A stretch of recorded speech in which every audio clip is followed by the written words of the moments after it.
Rape is one of the most heinous crime a man does, and unfortunately, it happens almost every day. In numbers, over 90 girls are raped every 24 hours in our country. That's over 31,000 cases in a year. And frankly, that's not everything, because only 27% of the rape cases are ever registered. Majority of them are forever unknown and buried. And if we wanted to stop rape cases, then punishing the criminal is not enough. We need to find the root. We need to find why this happens at all and then fix it, because killing the patient would not cure the disease. So watch the video till the end to find out the psychology of a rapist, how this happens, how they do it, and how we can fix it. And yes, do not expect heavy editing. I'm going to keep it raw and simple. Rather, I will try to keep you engaged with my words and information. There was a research done by a few psychologists on the rapists, and the most shocking part of the entire research was that majority of the rapists, basically everybody, none of them feel guilty of their crime. They never admitted their crime. They think that they have not done anything wrong. Rather, they think that it was the girl's fault, and what they have done is something they're proud of. There is no shame, there is no sympathy, there is no accountability, but the sheer audacity to say they're proud of it. And it makes us wonder, where did these men get this kind of toxic mindset? Because if there are more men like this out there, then the more women are in danger.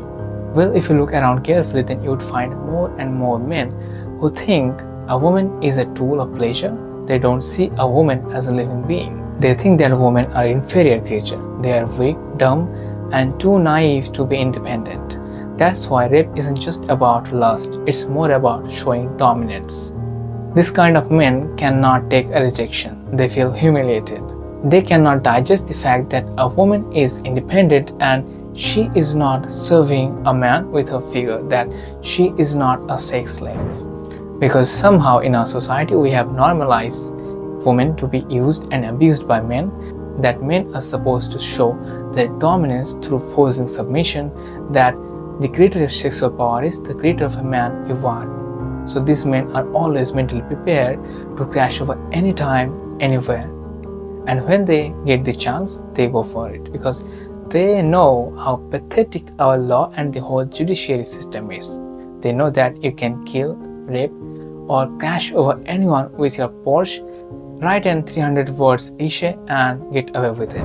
You see, the men's toxic nature towards women did not develop in a day. It has been there for ages. If you go back in time, back then, men used to go hunting and women took care of the children at home. Back then it was fine, because men were physically stronger, making them more suitable for hunting, and women were more mentally, emotionally mature and stable, making them more suitable for taking care of home and the children. But we could not get past that mentality that women are just to serve, that women can be more than that. We dragged the 1,000 years of mentality with us and made it even worse, more toxic.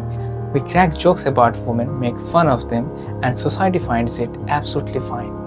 The whole entertainment media showing a male dominance over girls. They show how the hero stalks, harasses, and forces the heroine to love him, and it is fine. And the whole Bollywood uses the same strategy.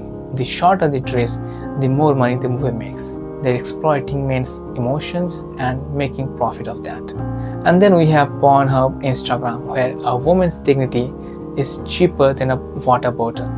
So when someone grows up watching this, you cannot expect him to respect women. He thinks that a woman is a tool to be used, abused by him. He has unrealistic expectations and he cannot distinguish between the reality and the fake social media. So when he gets this chance, he goes for it. He does not think of the consequences. And some men don't just stop there. They go one step further and tortures their victim to death. Do you know why they do that? You have heard the terms called post-nut clarity and pre-nut delusion. You may as well understand the meaning. Pre-nut delusion is basically when a man is sexually urged, and post-nut clarity is after the ejaculation, when the dreamy state is over and he hits the reality. Normally, it's a good thing. It keeps us hooked and lets us free when the job is done. But in these cases, it has terrible consequences. A man who is sexually urged in prenup delusion is very unstable, and he would do anything to meet his needs. And they are not afraid of taking any misstep or committing any crime, and they do it. And when they realize it after the post-nut clarity, they want to get rid of it as soon as possible. Then why torture?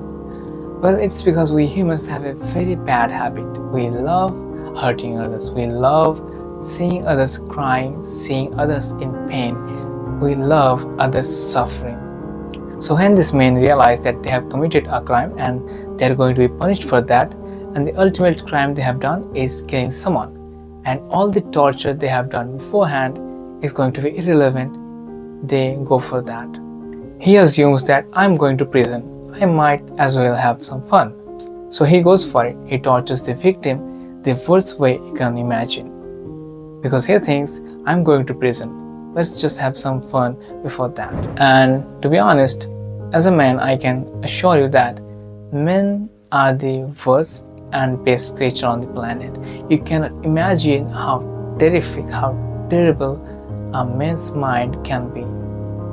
It is so twisted and dangerous. It reminds me of a quote from The Dark Knight where Alfred says, "Some men are not looking for anything logical. They can be bullied, reasoned, or negotiated with. Some men just want to watch the world burn." And believe me, there is nothing worse than a criminal admitting his crime and embracing himself as a criminal, because once he has done that, he has broken all moral codes, he has completely fallen into the madness, and he understands there is no going back. So he keeps on doing more and more crimes. So now appears the biggest question: how do we fix it? Well, it is not something easy, but it has to be done anyways, because it's just a matter of time before one of our loved ones become a victim of it. So the first and most important thing we need to do is bring a change in our culture, in our behavior, in our mindset. We have to understand that a woman is a human being just like us. They have boundaries which must not be crossed without their consent, and we are supposed to respect them. They are not a goddess nor a slave.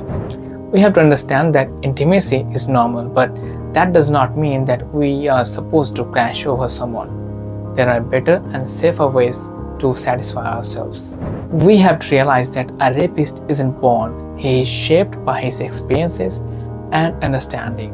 A woman should not be a mystery to a man. Also, we need better police system, stricter laws, better communication, better urban safety such as transportation, and everything has to be effective and practical. And lastly, I want all of my brothers to understand that it is fine to be rejected. Do not feel humiliated, do not have such ego. Make yourself such a person that a woman would feel safe around you. Because it is not just about protecting women, it's more about making yourself a man who would not see a woman as a prey. Share this video with your friends and families to spread more and more awareness, and yes, do like and subscribe as a new content creator. It is so much appreciated. And if I have made any mistake, missed any points, or you have any suggestions, please do let me know in the comments. I'm still learning and growing. Thank you for watching.